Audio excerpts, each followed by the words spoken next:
স্বাধীনতা পরবর্তী বাংলাদেশের ইতিহাসের প্রথম নারী প্রধানমন্ত্রী বেগম খালেদা জিয়া গতকাল শেষ নিঃশ্বাস ত্যাগ করেছেন। তার মৃত্যুর পর বিভিন্ন পক্ষ বিভিন্নভাবে আক্রমণ করার চেষ্টা করেছে, কিন্তু বাংলাদেশ আওয়ামী লীগ তার মৃত্যুর পর যথেষ্ট সহনশীলতা দেখিয়েছে, বন্ধুত্বের পরিচয় দিয়েছে এবং আওয়ামী লীগ বিএনপিকে শুধুমাত্র রাজনৈতিক প্রতিপক্ষ হিসাবে ট্রিট করেছে, তারা শত্রু হিসেবে বিবেচনা করে নাই। সজীব ওয়াজেদ জয় থেকে শুরু করে বঙ্গবন্ধু কন্যা শেখ হাসিনা প্রত্যেকেই খালেদা জিয়ার মৃত্যুতে শোক জানিয়েছেন, প্রত্যেকেই সামাজিক যোগাযোগ মাধ্যমে স্ট্যাটাস দিয়েছেন। আওয়ামী লীগের তৃণমূল থেকে শুরু করে একদম কেন্দ্র পর্যন্ত প্রত্যেকটা শ্রেণী নেতাকর্মী খালেদা জিয়ার মৃত্যুতে শোক জানিয়েছেন। এখানে একটা শ্রেণী আসে বাংলাদেশের, যারা বাংলাদেশ নামক রাষ্ট্র কখনো বিশ্বাস করতো না, যারা বাংলাদেশের স্বাধীনতা সার্বভৌমত্ব কখনো বিশ্বাস করতো না, তারা তার মৃত্যু দিবসকে কেন্দ্র করে বিভিন্ন ধরনের নোংরামি স্ট্যাটাস দিয়েছে। তারা কারা জানেন? জামাত। বাংলাদেশের স্বাধীনতা বিরোধী চক্র জামাত অসংখ্য নোংরামি করেছে, সামাজিক যোগাযোগ মাধ্যমে নোংরামির স্ট্যাটাসে সয়লাভ হয়েছিল। জামাতের যারা অনলাইন অ্যাক্টিভিস্ট, তারা যে ধরনের ভাষা ব্যবহার করেছে, এগুলো আসলে একজন মৃত মানুষের জন্য কতটুকু কার্যকরী, কতটুকু উপযুক্ত আমার মাথায় আসলে আসে না। জামাত তাদের সৃষ্টিকালীন সময় থেকে তারা নোংরামি করে আসছে,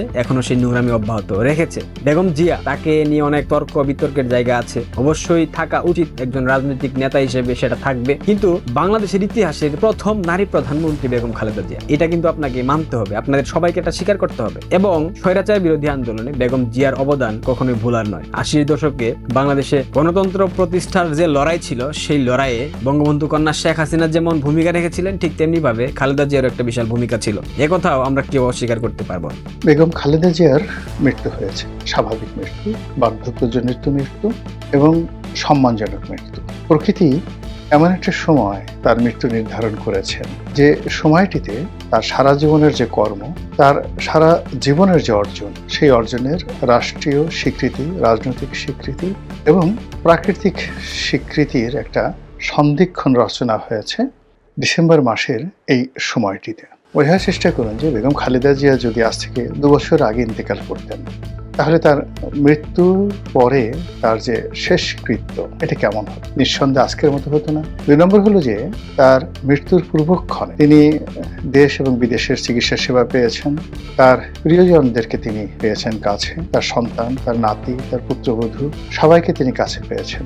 এক অনন্য জীবনের পরিসমাপ্তি। এখানে একটা বিষয় হলো যে বা যারা তাকে আঘাত করার চেষ্টা করেছেন বিভিন্ন সময়টিতে, কার্যত এখন অবস্থা দৃষ্টি মনে হচ্ছে যে তার জন্য উপকারের কারণ হয়ে দাঁড়িয়েছিল।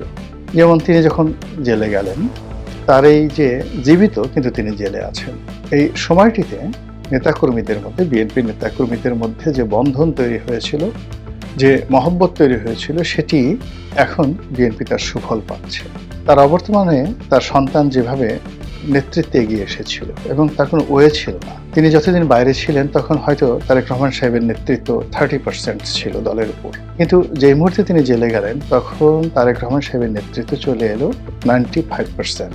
তো এই যে 95% যে তার নেতৃত্বের যোগ্যতা, যারা তাকে জেলে নিয়েছেন বেগম জিয়াকে, তারা এই তারেক রহমান সাহেবকে নেতা হিসেবে গড়ে উঠতে সহযোগিতা করেছেন। তার ফলে এই সময়টিতে, পরিবর্তিত পরিস্থিতিতে তারেক রহমান সাহেব বাংলাদেশে আসার সাহস দেখিয়েছেন, শক্তি দেখিয়েছেন, যোগ্যতা দেখিয়েছেন এবং তার মায়ের শেষকৃত্যে তিনি উপস্থিত থাকার সৌভাগ্য অর্জন করেছেন। তো এই যে খালেদা জিয়ার জীবনে যে ঘটনা ঘটলো, বাংলাদেশে আরও একজন প্রবীণা রাজনীতিবিদ শেখ হাসিনা, তিনি যদিও বেগম জিয়ার মতো রোগাক্রান্ত নন। বেগম জিয়ার দুটো সিরিয়াস সমস্যা ছিল, একটা ছিল আর্থাইটিসের সমস্যা, বাতের সমস্যা, এবং এইগুলোর কোনো চিকিৎসা হয় না। একবার যদি আপনি এই রোগ দ্বারা আক্রান্ত হন, ডায়াবেটিস, বাত, এগুলো আপনাকে সারা জীবন বহন করতে হয়। তার দ্বিতীয় আরেকটা সমস্যা ছিল লিভার সিরোসিস, এটাকে এক ধরনের লিভার ক্যান্সার বলা হয়। এটা একমাত্র হলো যে নির্দিষ্ট বয়স পর্যন্ত, সম্ভবত 50 বা 60 বছর পর্যন্ত একটা শরীর আপনাকে ধারণ করতে পারেন আপনি, যখন আপনার এই শরীর থেকে লিভারটা খুলে নিয়ে নতুন একটা লিভার লাগানো যায়। কিন্তু বেগম জিয়ার যে বয়স, সেই বয়সে আসলে এটা অপারেশন করা সম্ভব ছিল না, ফলে এই দুটো রোগ নিয়ে তিনি বেঁচে ছিলেন।